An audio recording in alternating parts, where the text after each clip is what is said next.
Today is Saturday the 2nd of November 2013 and this is a Comet ISON update. As we can see as of today's date, and this is a live view in Starry Night Pro, we can see that Comet ISON is crossing the orbit of the Earth, which is this green line here.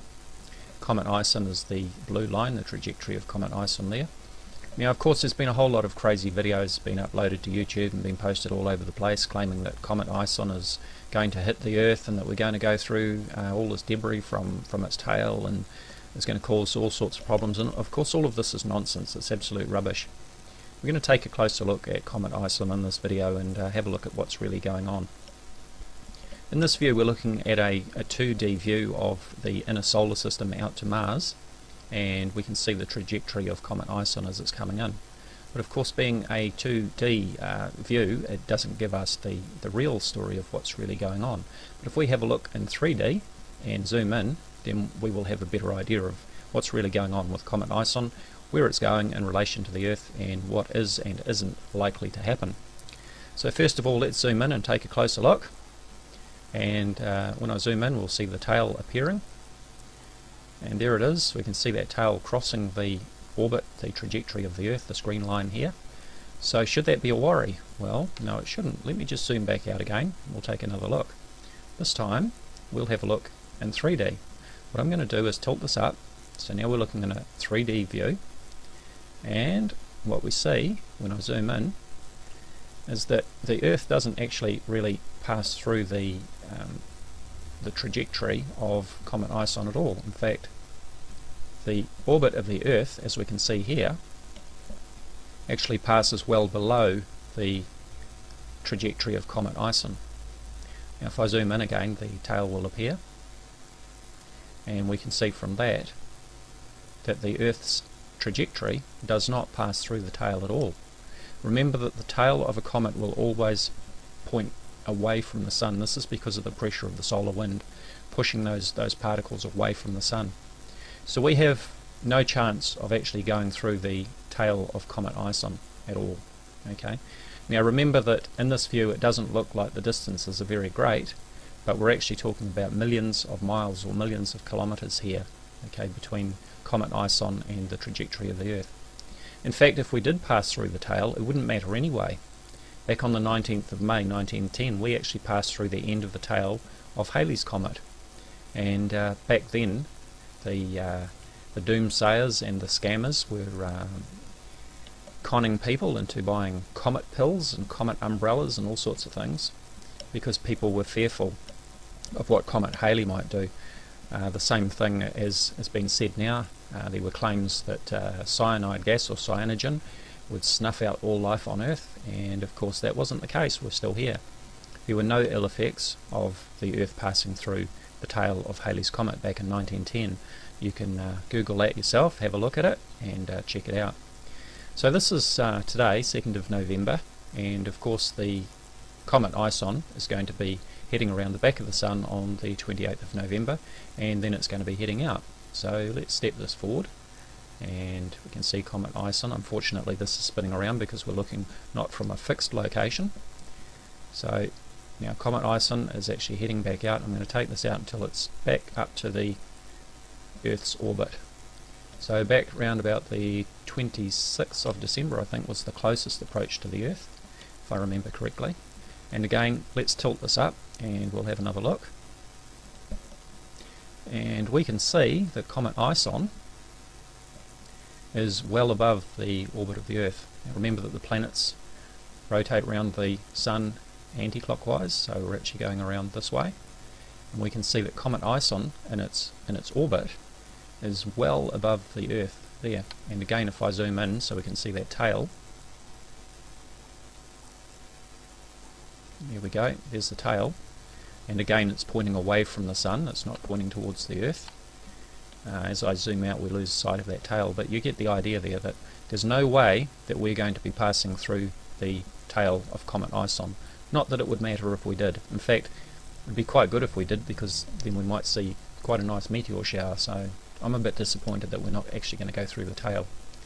But anyway, everybody's been making a big deal about Comet ISON, but they seem to forget that within our inner solar system there are presently more than 220 other comets within our inner solar system, and nobody's talking about them. They're all just making a fuss about Comet ISON for some reason.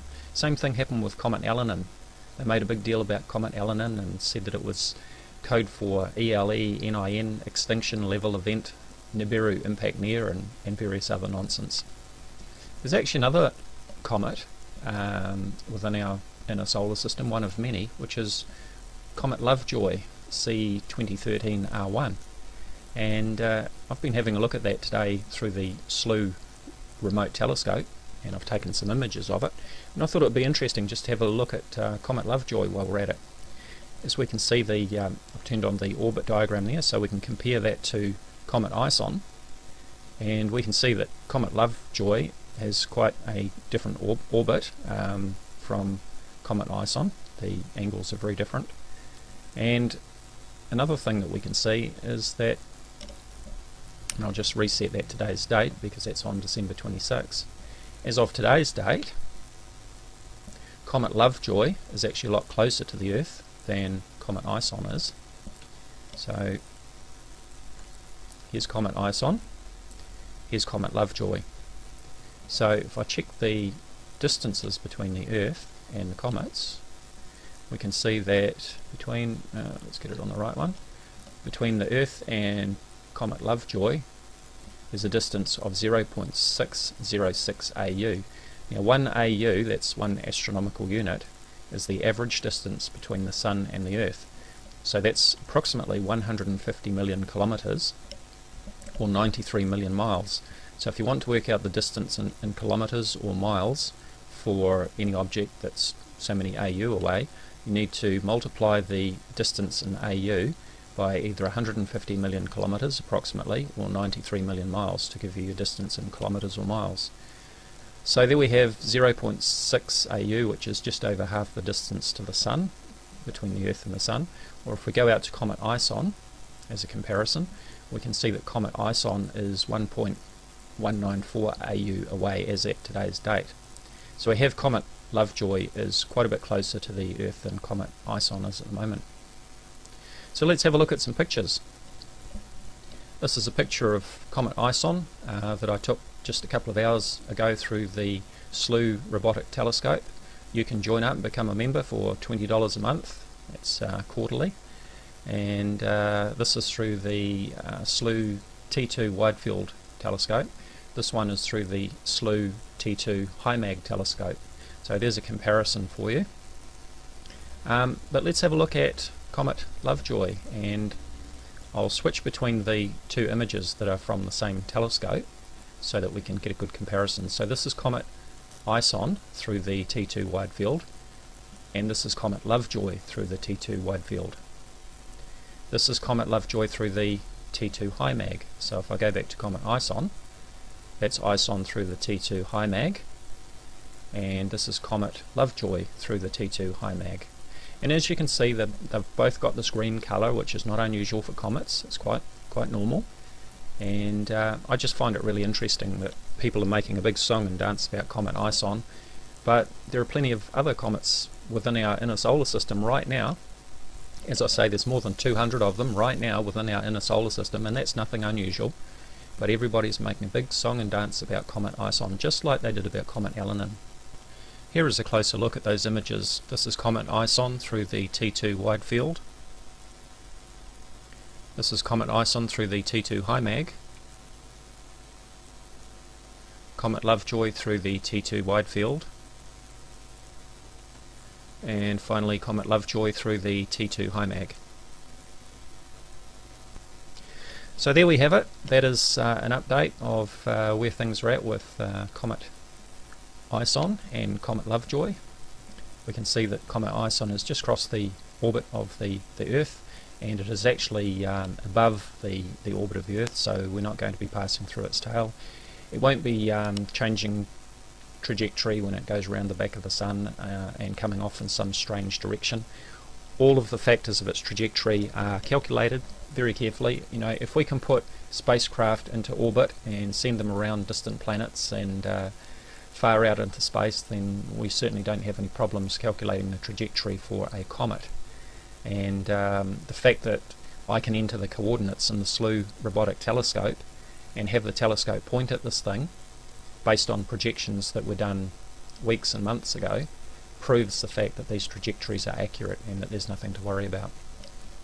In fact, I've been planning to do another video showing how I've been downloading the trajectory data for Comet ISON over the last few weeks and saving it. And what I'm going to do is a comparison of the trajectory data from then and in the future, and we'll see just how much the trajectory data has changed as Comet ISON heads around the back of the Sun and heads on back out. And we'll find that the trajectory data is actually pretty accurate. As always, do check out my Facebook discussion page, Voices of Reason to Explain X, or VORTEX. I'll put a link in the description box for you. Thank you for watching. Hello YouTube, this is Dazza the Cameraman. Today is Saturday the 2nd of November 2013, and this is a Comet ISON update. As we can see, as of today's date, and this is a live view in Starry Night Pro, we can see that Comet ISON is crossing the orbit of the Earth, which is this green line here. Comet ISON is the blue line, the trajectory of Comet ISON there. Now, of course, there's been a whole lot of crazy videos been uploaded to YouTube and been posted all over the place claiming that Comet ISON is going to hit the Earth and that we're going to go through all this debris from its tail and it's going to cause all sorts of problems. And of course, all of this is nonsense. It's absolute rubbish. We're going to take a closer look at Comet ISON in this video and have a look at what's really going on. In this view, we're looking at a 2D view of the inner solar system out to Mars, and we can see the trajectory of Comet ISON as it's coming in. But of course, being a 2D view, it doesn't give us the real story of what's really going on. But if we have a look in 3D and zoom in, then we will have a better idea of what's really going on with Comet ISON, where it's going in relation to the Earth, and what is and isn't likely to happen. So first of all, let's zoom in and take a closer look. And when I zoom in, we'll see the tail appearing, and there it is. We can see that tail crossing the orbit, the trajectory of the Earth, this green line here. So should that be a worry? Well, no, it shouldn't. Let me just zoom back out again. We'll take another look. This time we'll have a look in 3D.